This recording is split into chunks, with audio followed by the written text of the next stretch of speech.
कैसे हैं आप सब? ठीक होंगे, मैं भी ठीक हूँ। और बताइए कैसे चल रहा है? तैयारी कर रहे हो नहीं कर रहे हो? चलिए, मैं आया हूँ आज मुग़ल का भाग 12 लेकर के। आपको याद होगा भाग 11 तक हम पढ़ गए थे और लास्ट हम जो पढ़ रहे थे वो पढ़ रहे थे मुग़ल कला। और मुग़ल कला में भी जो पार्ट हम पढ़ रहे थे वो था मुग़ल स्थापत्य कला। तो मुग़ल स्थापत्य कला हमने पढ़ा था, बाबर की स्थापत्य कला पढ़ी थी, हुमायूं की स्थापत्य कला पढ़ी थी और उसके बाद हमने शेर शाह की पढ़ी थी। उसके बाद अब मुझे शुरू करनी है अकबर से। चलिए, आपका टाइम नहीं ख़राब करता, मैं शुरू करता हूँ। मैं अकबर से स्थापत्य कला शुरू कर रहे हैं। आपको याद होगा अकबर का काल, आपको याद होगा 1556-57 से 1605 अकबर का काल है। अकबर के समय की स्थापत्य कला को मैं इस तरह से लिख रहा हूँ, आपको याद करने में सुविधा होगी। दिल्ली में जो बने, आगरा में जो बने, फतेहपुर सीकरी में जो बने, उसके बाद लाहौर और देन इलाहाबाद। आप समझ गए?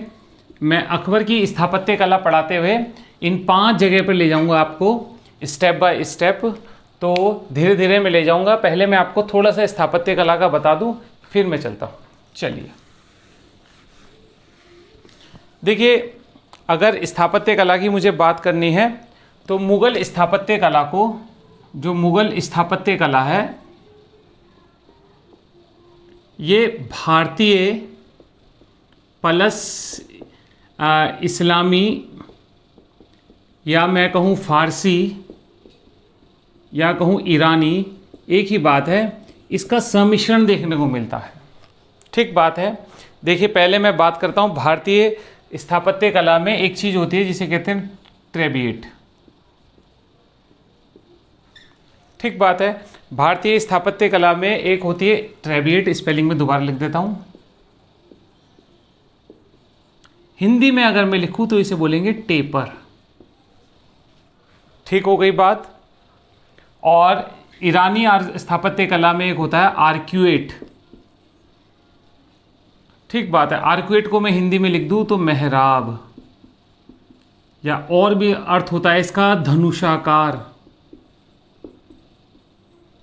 ठीक है, तो मैं जरा सा आपको समझाऊंगा। देखिए, भारतीय स्थापत्य कला में पहले से ही टेपर की आकृतियां बना करती थी, ये टेपर कहते हैं इसे। ठीक बात है। लेकिन इस्लामी स्थापत्य कला में क्या हुआ, ये टेपर जो है मेहराब के रूप में होने लगा, इस तरीके से। ठीक बात है।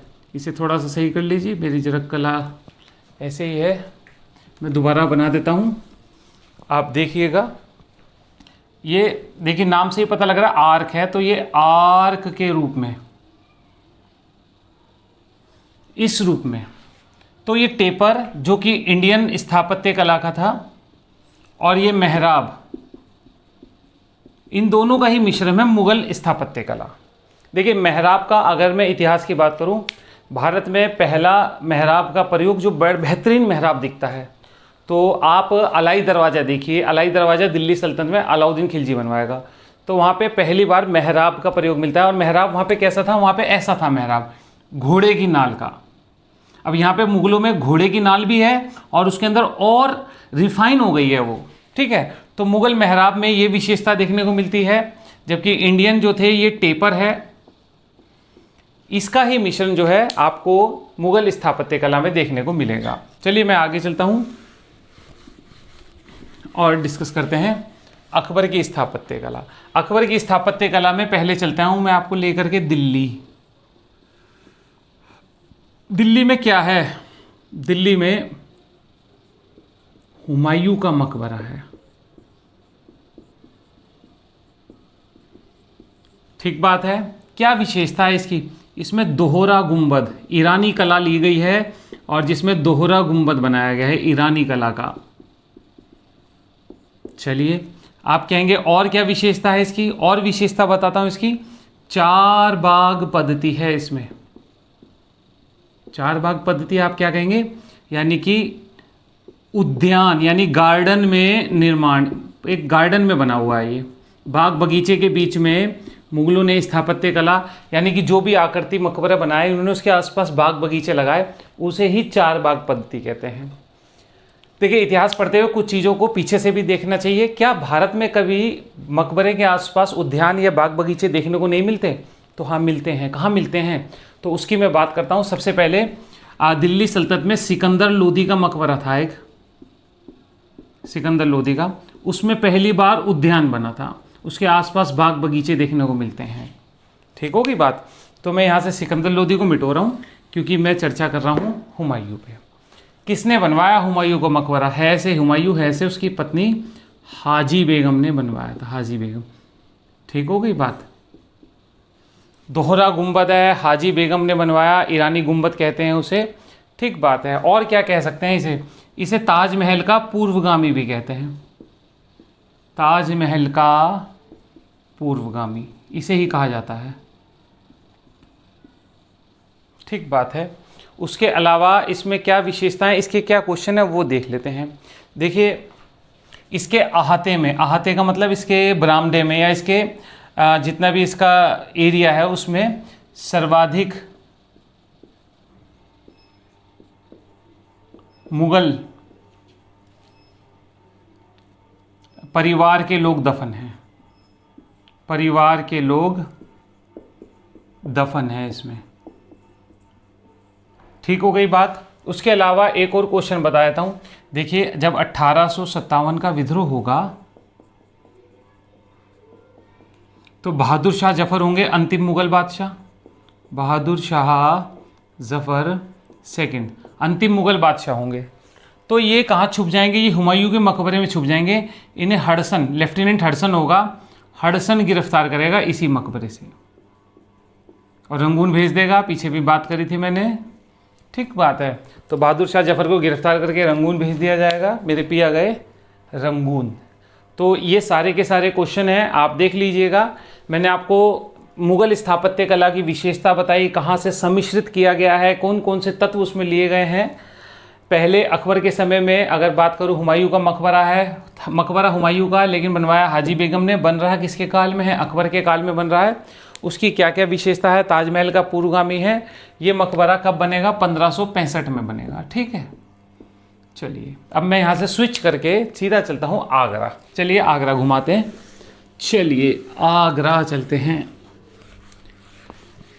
ठीक है, आपको आगरा में ले चलता हूँ, वहाँ भर्ती कराता हूँ आपको मैं। पढ़ना वढ़ना तो है नहीं आप लोगों को। ठीक है, चलिए अब आगरा में चलते हैं। तो सबसे पहले अकबर ने आगरा का किला बनवाया। क्या बनवाया? आगरा का किला।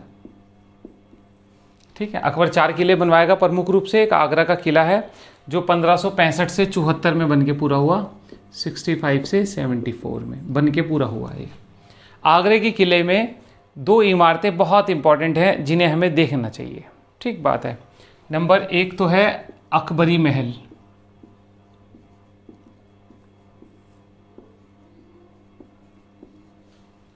अकबरी महल है और दूसरा है जहांगीरी महल। ठीक हो गई बात। तो ये 2 इमारतें हैं आगरा के मकबरे, आगरा में, जिन्हें आपको देखना चाहिए। जो जहांगीरी महल है, इसकी विशेषता क्या है? ग्वालियर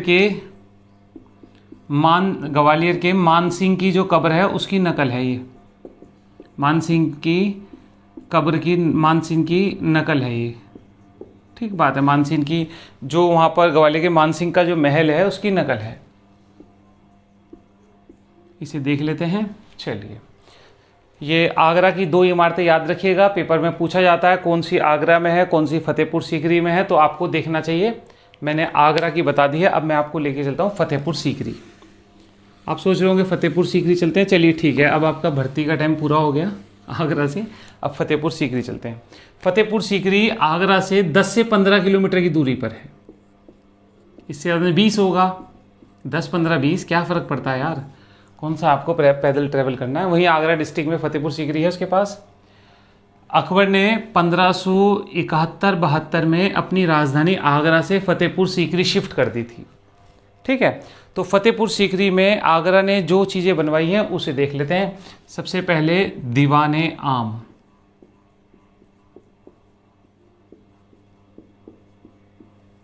ठीक बात है। दूसरा है दीवाने खास।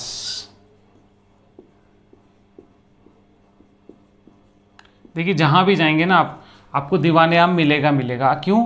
क्योंकि यहाँ पे आम लोगों से जो बादशाह बैठ करके मुलाकात करता था, बादशाह का दरबार लगता था, उसे कहते थे दीवाने आम। आम लोगों से मुलाकात, मुलाकात लिख दिया मैंने, मुलाकात का स्थल है। दीवाने खास में कुछ विशेष लोगों से मिलता था। कई जगह पे जहाँ पे मुगल गुफ्तगू करते थे विशेष लोगों से, उसे गुसल खाना भी कहा गया। गुसल खाना मतलब यहाँ पे दीवाने खास से बात कर रहा हूँ मैं, आप वो गुसल खाना मत समझिएगा। पुराने लोग बाथरूम को भी गुसल खाना बोलते थे। ठीक है, चलिए जी। उसके बाद नेक्स्ट चल रहा हूँ यहाँ पे, तीसरा है जोधाबाई का महल। किसका महल? जोधाबाई का महल। अब जोधाबाई का महल यहाँ पर है, इसकी विशेषता क्या है देख लीजिए। दो चीज़ें देख लेते हैं। एक तो सर्वोत्तम महल है, ये सर्वोत्तम इमारत है, और दूसरा क्या है, सबसे बड़ी है। सबसे बड़ी और सबसे बढ़िया जो है जोधाबाई की बनवाई गई है। देख रहे हैं महिलाओं को कितना सम्मान है। ठीक है, चलिए। उसके बाद नेक्स्ट इसमें एक जहांगीरी महल भी है। ठीक हो, सॉरी मैं जहांगीरी गलत लिख गया, जहांगीर तो अकबर में हो गया। बीरबल महल यहीं पर है। चलिए, उसके बाद नेक्स्ट चल रहा हूं मैं पांचवें पे। बीरबल महल भी वही है फतेहपुर सीकरी में। पांचवी इमारत है पंचमहल। पंचमहल है तो इसका मतलब क्या है, 5 मंजिला है ये। ठीक बात है। दूसरा बोध विहार की नकल है ये, बोध विहार की नकल है, 5 मंजिला है पंचमहल। ठीक हो गई बात। उसके बाद फतेहपुर सीकरी में जामा मस्जिद बनवाई अकबर ने। इसे पता है क्या बोलते हैं? इसे बोलते हैं फतेह सीकरी का गौरव। फतेहपुर सीकरी का गौरव बोलते हैं इसे।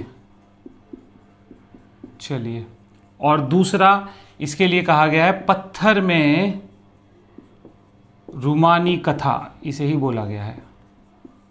ठीक है, जो क्वेश्चन है संभावित मैंने बोल दिए।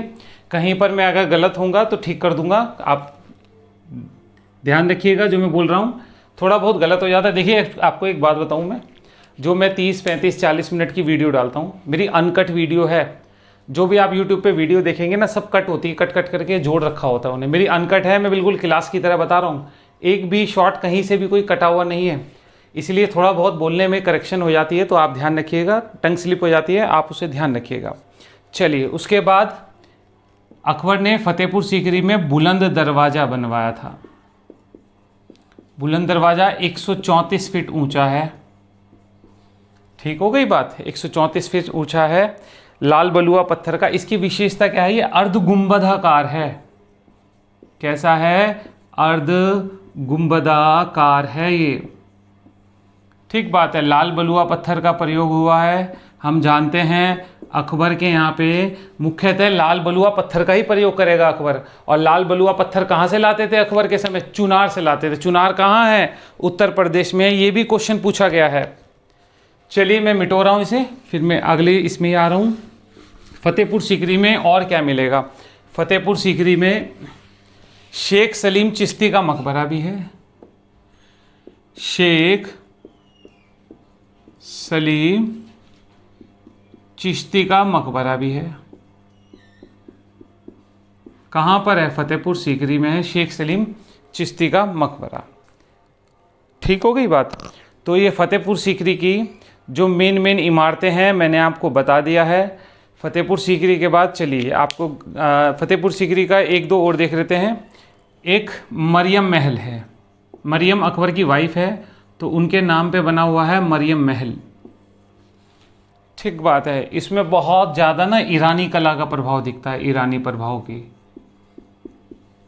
ठीक हो गई बात। उसके अलावा एक इसमें तुर्की सुल्ताना का महल भी है फतेहपुर सीकरी में। किसका? तुर्की सुल्ताना का महल। ये भी फतेहपुर सीकरी में है। ठीक है। तुर्की सुल्ताना के महल के लिए एक टिप्पणी भी है, इसे बोलते हैं स्थापत्य कला का मोती। बहुत ध्यान दीजिएगा, कहीं ज़रूरत नहीं है आपको, आराम से पढ़िएगा। स्थापत्य कला का मोती बोलते हैं इसे। ठीक हो गई बात। उसके बाद में फतेहपुर सीकरी से हम चलते हैं, फतेहपुर सीकरी से आगे चलते हैं हम। चलिए मैं नेक्स्ट आ रहा हूँ, ध्यान दीजिएगा। फतेहपुर सीकरी के बाद हम आते हैं लाहौर। अकबर ने 1585 में लाहौर का किला बनवाया। अपनी राजधानियाँ शिफ्ट करेगा तो क्या बनवाएगा? लाहौर का किला बनवाएगा। कब बनवाएगा? 1585 में बनवाएगा लाहौर का किला। ठीक हो गई बात। लाहौर के किले के बाद अकबर जो है लास्ट में अपनी राजधानी को इलाहाबाद ले जाएगा और बनवाएगा वहाँ पर किला, जिसे बोलेंगे इलाहाबाद का किला। ठीक हो गई बात। देखिए हम सारे में घूमते घूमते लाहौर, लाहौर से लास्ट में इलाहाबाद आ गए। एक पेपर में पूछा हुआ था अकबर कैसे शिफ्ट हुआ, तो अकबर ऐसे शिफ्ट हुआ आगरा, आगरा से फतेहपुर सीकरी, फतेहपुर सीकरी से लाहौर और लाहौर से इलाहाबाद। याद रखिएगा इस तरह से अकबर शिफ्ट हुआ है। कहीं आप गलत कर दें, पेपर में क्वेश्चन भी पूछा गया था ये वाला। चलिए मैं इसके बाद नेक्स्ट चल रहा हूँ।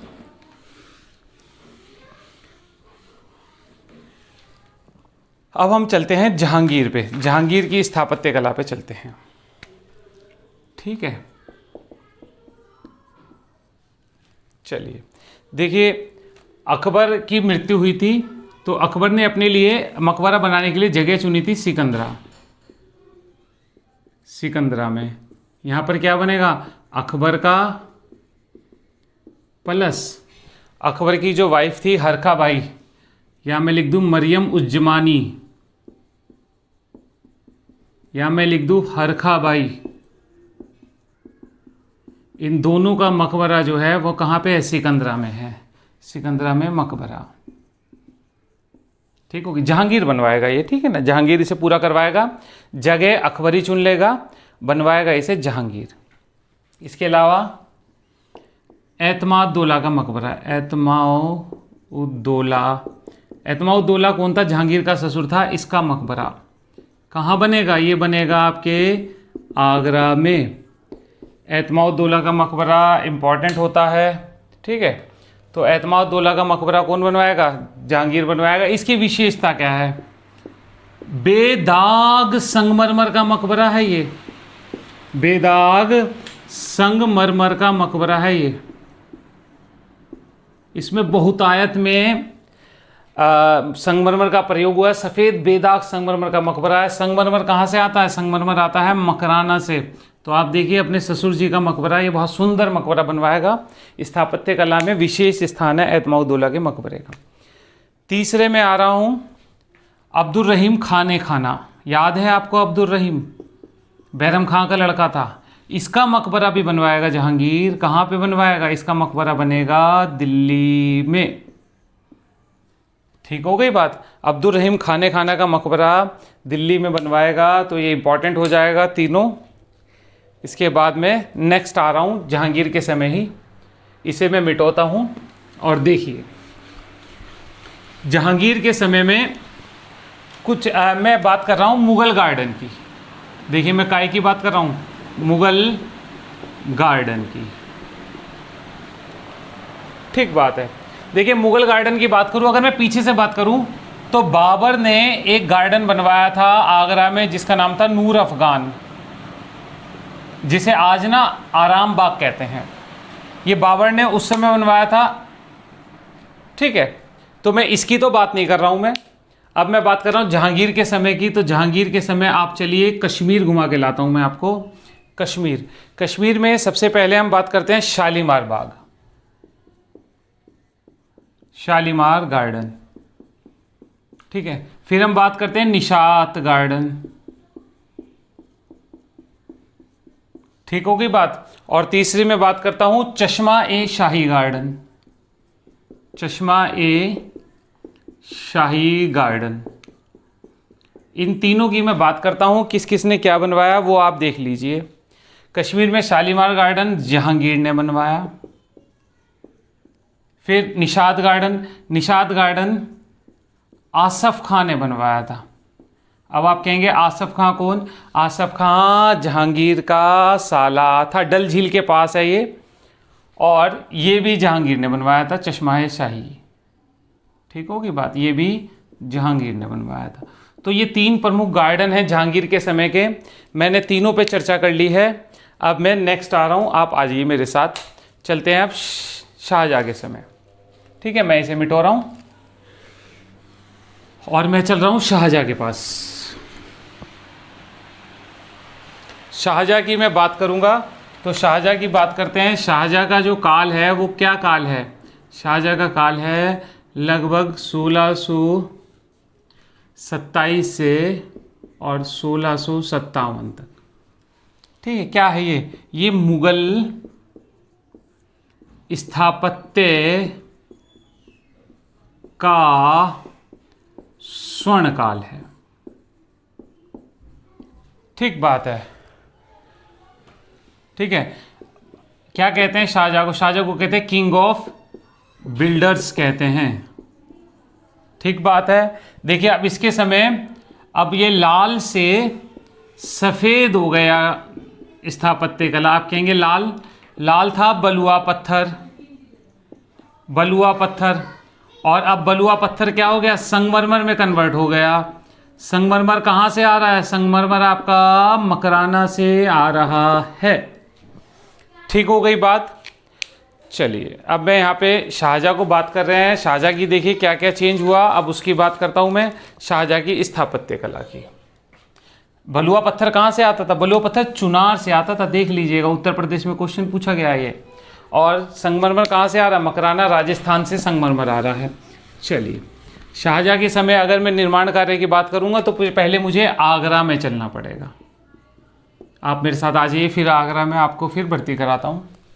ठीक है, दीवाने आम क्या है आगरा में? दीवाने आम। दूसरा क्या है? दीवाने खास। मैं आपको बता चुका हूँ दीवाने आम दीवाने खास क्या होते थे। जहाँ पर परिवार के जहाँ पे आम जनता से मिला जाता था उसे दीवाने आम कहते थे। जहाँ विशेष व्यक्तियों से गुफ्तगू या चर्चा की जाती थी उसे दीवाने खास कहते थे। तीसरा मच्छी भवन। चौथा शीश महल। ठीक बात है। पांचवा नगीना मस्जिद।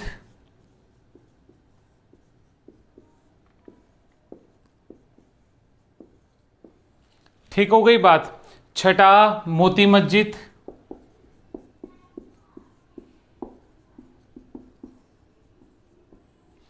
ठीक हो गई बात। और सातवां मुसम्मन बुर्ज।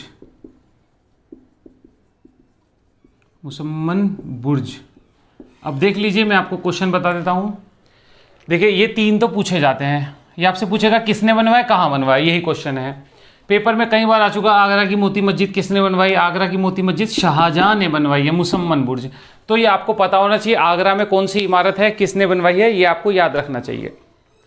चलिए आगरा में एक और इमारत है जिसका जिक्र अलग से करना पड़ेगा, और वो है आपका ताज महल। ठीक हो गई बात। ताजमहल लगभग 31-32 में शाहजहां ने इसे शुरू किया था। लगभग 48 में पूरी हो गई थी। कहीं पर इसे 53 भी लिखा है, 53 में पूरी हुई। डजेंट मैटर, आपको क्या करना है इतना। ठीक बात है। अब ताजमहल का डिजाइनर कौन है? उस्ताद अहमद लाहौरी। अहमद लाहौरी डिजाइनर थे इसके। ठीक, याद रखिएगा, डिजाइनर थे। ठीक है, इसे शाहजहां उपाधि भी देगा। कौन सी? नादिर उल असरार की उपाधि देगा इसे। ठीक हो गई बात। डिजाइनर तो ये हो गई। और कॉन्ट्रैक्टर यानी ठेकेदार कौन था? मियां ईशा ठेकेदार था या कॉन्ट्रैक्टर था ताजमहल का। ठीक हो गई बात। ये दोनों चीज़ें आप याद रखिएगा। आप ताजमहल को अगर देखे हो तो आप देखेंगे कि ताजमहल जो है बगीचे के बीच में है, ठीक है, बिल्कुल चारों तरफ पानी है, पीछे उसके नहर बह रही है, नहर क्या नदी है, कौन सी, यमुना नदी जा रही है, आपने देखा होगा। चलिए मैं नेक्स्ट आ रहा हूँ, अब मैं आपको लेके चलता हूँ दिल्ली। दिल्ली चलते हैं, दिल्ली। चलिए दिल्ली में शाहजहानाबाद नामक एक नगर बसाएगा, कौन, वो बसाएगा आपका शाहजहाँ, ठीक है, और जितनी भी इमारतें हैं वो इसके अंदर बनेगी, शाहजहानाबाद के अंदर। चलिए दिल्ली के अंदर सबसे पहले नंबर 1 शाहजहानाबाद में दीवाने आम, अब राजधानी दिल्ली आ गई है, और दूसरा दीवाने खास, ठीक हो गई बात। दीवाने आम और दीवाने खास की क्या विशेषता है मैं आपको बताता हूँ। चलिए देखिए, जो दीवाने आम है इसमें ही रखा हुआ है तख्ते ताउस, तख्ते ताउस का दूसरा नाम है मयूर सिंहासन, इसमें ही रखा था। बादशाह इसी सिंहासन पर बैठकर लोगों से मिला करता था, और इसी सिंहासन की आंख में लगा हुआ है कोहिनूर हीरा लगा हुआ था, जिसे नादिर शाह बाद में लूट कर ले जाएगा। तो आप कहेंगे तख्ते ताउस, मयूर सिंहासन, कोहिनूर हीरा, मैं आपको बता देता हूँ। देखिए तख्ते ताउस या मयूर सिंहासन था, दीवाने आम इसी जो बादशाह का सिंहासन बना हुआ था उसके ऊपर बैठ करके बादशाह जो है लोगों से मिला करता था। इसी की आंख में कोहिनूर हीरा था। कोहिनूर हीरा कहाँ से आया था? गोलकुंडा का एक व्यापारी होगा जिसका नाम होगा मीर जुमला। मीर जुमला ने गिफ्ट किया था शाहजहाँ को, और शाहजहाँ ने उसे जड़वा लिया था। बाद में नादिर शाह उसे भारत से ले जाएगा, और नादिर शाह से वो आएगा पंजाब में रणजीत सिंह के पास। रणजीत सिंह से उसे अंग्रेज ले लेंगे और अंग्रेज महारानी को दे देंगे। तो वो आगे जैसे जैसे कहानी बढ़ेगी मैं आगे आगे आपको बताऊंगा। अभी आप देख लीजिए तख्ते ताउस, ठीक है जी। उसके बाद दीवाने खास। दीवाने खास की विशेषता क्या है? इसकी जो छत है ना वो चांदी की कवर चढ़ा हुआ है, चांदी की, और इसी के ऊपर लिखा हुआ है क्या? गर फिरदोस बर्रुए जमीयस्त हमीयस्त हमीयस्त हमीयस्त। अगर पृथ्वी पर कहीं स्वर्ग है तो यही है, यही है, यही है, यही लिखा हुआ है इसमें, दीवाने खास के ऊपर लिखा हुआ है। ठीक हो गई बात। तीसरा दिल्ली में है लाल किला, ठीक है। लाल किले के ना 2 दरवाजे माने जाते हैं, एक पै से पश्चिमी और दै से दक्षिणी। पश्चिमी दरवाजा जो है वो कहलाता है लाहौरी दरवाजा, और जो दक्षिणी दरवाजा है उसे कहते हैं दिल्ली दरवाजा। दै से दिल्ली, दै से दक्षिणी दरवाजा। ठीक हो गई बात। लाल किले की एक और चीज़ देख लेते हैं इसकी। शाहजहानाबाद में नहरे बहिश्त पेपर में आया हुआ है, तो नहरे बहिश्त भी यहीं पर है, जल स्रोत है। ठीक बात हो गई। ये 4 हो गई आपकी शाहजहाँ की। 5वां शाहजहाँ की जो चीज़ है दिल्ली में वो है जामा मस्जिद। दिल्ली की जामा मस्जिद का निर्माता भी कौन है? शाहजहाँ है। ठीक हो गई बात। शाहजहाँ के समय का मुगल स्थापत्य कला का चरम उत्कर्ष है। इसके बाद हम ढलान यानी कि स्थापत्य कला के निर्माण में पतन की ओर देखेंगे, पतन का महसूस करेंगे। तो यहाँ पे मुगल स्थापत्य कला का ये क्या है? चरम उत्कर्ष है। सफ़ेद संगमरमर का बहुतायत में प्रयोग हो रहा है। मुख्य पर्वत पत्थर अब सफ़ेद संगमरमर ही बन गया है। चलिए शाहजहाँ के बाद मैं चलता हूँ आपके औरंगजेब में। ठीक बात है। औरंगजेब की बात करते हैं। औरंगजेब का काल 1658 से 1707 तक। मुगल स्थापत्य कला पतनोन्मुखी हो गई, यानी पतन की ओर अग्रसर हुई। इसकी भी 3-4 चीज़ें हैं, वो देख लेते हैं। सबसे पहले बीबी या रबिया दुर्रानी का मकबरा। ये फारस घराने की राजकुमारी थी जिससे औरंगजेब ने शादी की थी। ठीक बात है। रबिया दुर्रानी का मकबरा कहाँ पे है? ये है आपका खुलदाबाद। एक पेपर में ना खुलदाबाद दिया, किताबों में सामान्य थे औरंगाबाद लिखा होता है, तो मैं दोनों लिख रहा हूँ। औरंगाबाद में जगह है खुलदाबाद, और औरंगाबाद कहाँ है? महाराष्ट्र। ठीक हो गई बात, वहाँ पर है।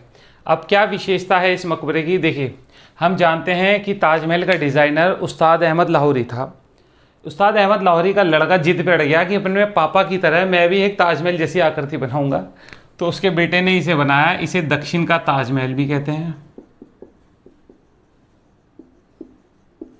ताजमहल की फूअड़ नकल, घटिया नकल भी कहते हैं, ठीक है, आप समझ गए होंगे। दक्षिण का ताजमहल या औरंगजेब का मकबरा भी यहीं है, इसी में ही है औरंगजेब का मकबरा, यहीं है।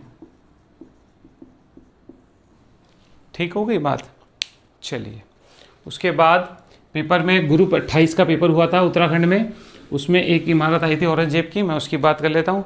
बादशाही मस्जिद, औरंगजेब ने लाहौर में एक मस्जिद बनवाई जिसका नाम है बादशाही मस्जिद। कहाँ बनवाई? लाहौर। बादशाही मस्जिद बनवाई लाहौर में। ठीक हो गई बात। औरंगजेब ने तीसरा जो है मोती मस्जिद बनवाई। मोती मस्जिद कहाँ बनवाई? मोती मस्जिद बनवाई दिल्ली में। तो औरंगजेब द्वारा ये निर्माण कार्य किया गया, ठीक है। ये यहाँ पर 1707 तक का मुगल स्थापत्य कला पूरा होता है।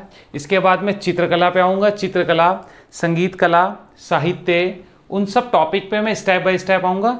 मैं अभी वीडियो को इतना ही रोक रहा हूँ, ठीक है। आप देखिए वीडियो को, ध्यान दीजिएगा, आप पढ़िए, ठीक है। मैं आपको ऐसा नहीं है कि थोड़ा बहुत पढ़ाया और छोड़ दिया जिससे आपके मन में उत्सुकता रहे कि अधूरा पढ़ा है। मैं आपको अधूरा नहीं पढ़ा रहा हूँ।